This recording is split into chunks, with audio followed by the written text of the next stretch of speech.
Okey, dalam bab ni, dalam video ni kita akan tengok pasal jatuh bebas. Tapi sebelum tu cikgu nak tanya, kalaulah feather ni, bulu pelepah ni jatuh bersama dengan satu blok logam ni, korang rasa siapa akan sampai dulu? Okey, fikir dulu benda tu. Sekarang cikgu nak tunjuk video. So kalau kita tengok dekat video ni, ada dua situasi. Yang pertama adalah situasi di mana keliling dia ada udara. Keliling dia ada udara, apa yang berlaku adalah, tengok dia jatuh.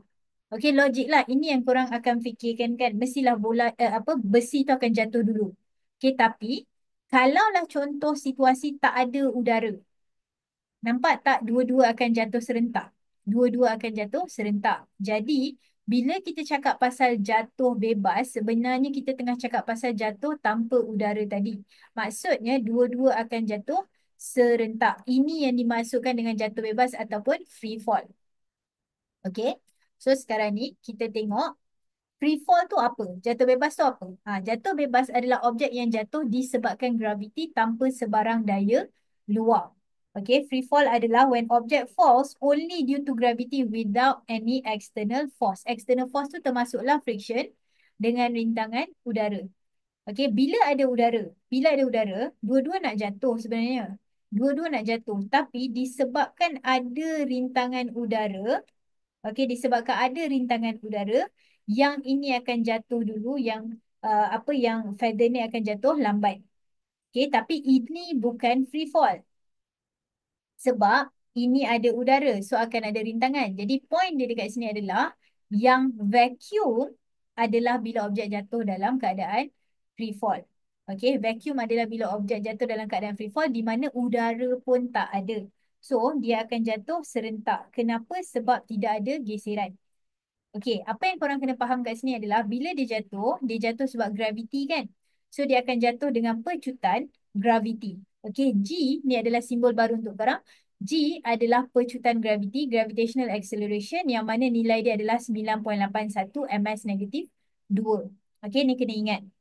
Jadi, kalau kita tengok dekat sini, bandingkan pecutan dan hal laju dia kedudukan 1, 2 dan 3. Okey, apa yang kita kena faham tadi adalah bila dia jatuh disebabkan oleh graviti di mana nilai G dia adalah 9.81 ms negatif 2. Jadi, ni nak bagi tahu ni, dekat sini ke, dekat sini ke, dekat sini ke, G dia adalah sama. Maksudnya, pecutan dekat point nombor 1 sama je dengan pecutan dekat point nombor 2. Mak, apa ni? Sama je dengan pecutan dekat nombor 3. Okey, samalah dengan feather pun, selagi dia berada dalam keadaan vacuum, dia adalah free fall, jatuh bebas. Jadi pecutan dekat mana-mana point pun adalah sama. Itu penting. Okey, tapi kan kita belajar awal-awal laju pergerakan linear tu, bila ada pecutan maksudnya laju akan bertambah. Bila ada pecutan, laju akan bertambah. Jadi makin dia ke bawah, dia makin laju. Makin dia ke bawah, makin laju. So, kat sini dah bergerak. Dekat sini laju sikit. Dekat sini lagi laju. Jadi, laju dekat nombor 3 lagi besar daripada laju dekat nombor 2, lagi besar daripada laju dekat nombor 1. Okey, ingat. So, kesimpulan dia adalah bila objek ni jatuh tanpa sebarang daya luar, which is free fall, without any external force, dia akan jatuh dengan certain pecutan. Pecutan tu nilai dia adalah 9.81 dan dia akan mempunyai value yang sama dekat mana-mana pun. Okey, mana-mana pun point dekat sini dia jatuh, waktu dekat sini ke sini, value pecutan dia adalah sama. Tapi bila pecutan maksudnya dia makin lama makin laju. So bila makin lama makin laju, V dia akan bertambah. Okey. So, ini adalah contoh soalan. Satu objek berat.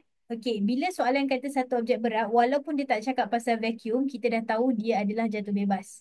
Okey, biasanya kalau soalan tu heavy object, walaupun dia tak kata vacuum, dia tak kata jatuh bebas, okey, it doesn't mention vacuum ataupun ignore air resistance ataupun object is in free fall, we will assume that we are talking about free fall. Okey, kalau objek tu berat. Sebab dalam keadaan objek berat, geseran tu tidak memberi impak yang besar kepada objek tersebut.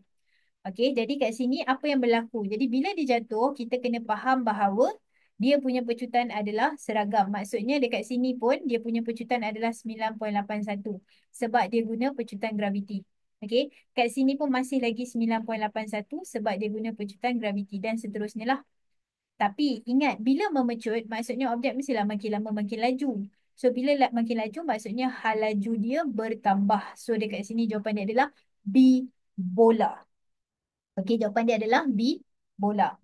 Okey, seterusnya. Dua objek berbeza jisim. Maksudnya contohlah ini adalah 2 kg, ini adalah 5 kg.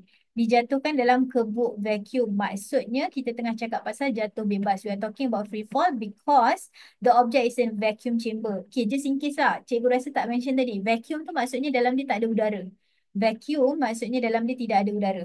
Okay, antara berikut yang manakah sama?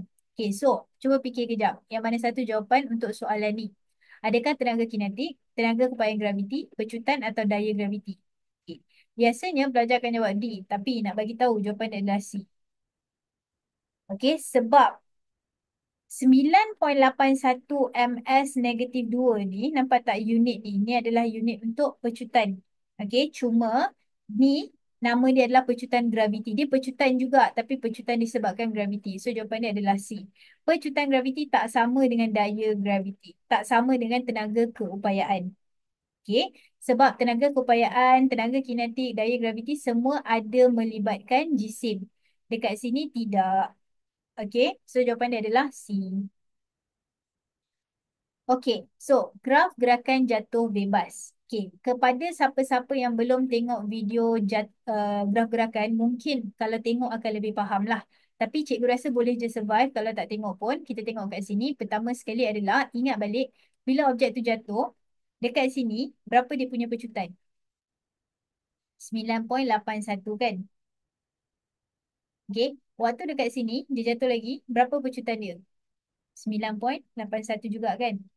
Jadi, sebab itulah graf pecutan masa dia macam ni. Sebab, kalau cikgu letak 9.81 kat sini, waktu mula-mula jatuh, pecutan dia 9.81. Bagi lama sikit, pecutan still 9.81. Tambah lagi masa, still 9.81. Sebab itulah garisan dia adalah lurus je. Okey, sebab pecutan dia tidak berubah. Tapi kalau tengok dekat graf nombor 2, dia adalah graf laju. So graf laju kan bila dia jatuh, dia memecut. Bila memecut, accelerating, we know that the velocity increase. Jadi dekat sini kita boleh nampak mula-mula tak ada kelajuan tapi lama-lama dia makin lama makin laju. Okey. Untuk graf yang ketiga, ini namanya sesaran masa ataupun displacement time graph. Jadi kenapa graf dia curve macam ni? Okay. Untuk soalan ni basically apa yang berlaku adalah macam korang kena ingat balik graf sesaran masa kecerunan mewakili hal laju. Okay. Sebab tu tadi cikgu kata siapa yang belum tengok tu mungkin dia macam boleh je survive tapi mungkin sangkut sikit lah. So kalau nak okay lagi better pergi tengok balik video pasal sesaran masa. So video sesaran masa kita belajar bahawa kecerunan mewakili hal laju. Jadi kita tengok dekat sini ini adalah kecerunan pertama. Okey, kecerunan pertama macam ni. Ni adalah kecerunan kedua. So, kalau tengok dekat sini, mula-mula kecerunan dia macam ni. Lepas tu kecerunan dia macam ni. Jadi, kita boleh nampak bahawa kecerunan dia bertambah. Jadi, kita tahu bahawa hal laju dia bertambah. So, betul lah. Jadi, itu sebabnya graf dia macam ni. Okey, so cikgu nak remind balik. Untuk fizik, ada dua cara korang nak survive. Nak dapat A tu ada dua cara nak survive. Pertama, fahamkan kenapa dia macam tu. Sebab tu cikgu explain kenapa graf dia macam ni. Okey, tapi ada lagi satu option di mana korang cuba untuk ingatlah. Okey, tapi apa-apa pun first option adalah yang terbaik. Try untuk fahamkan juga. Tapi kalau tak faham, sementara nak tunggu faham tu hafal dulu. Okey, alright. So, contoh soalan basic. Macam ni je dia akan tanya. Ni adalah satu graf. Okey, dia tanya graf sesaran masa yang mana. Jadi, ingat balik bila dia jatuh bebas, graf sesaran masa adalah macam ni.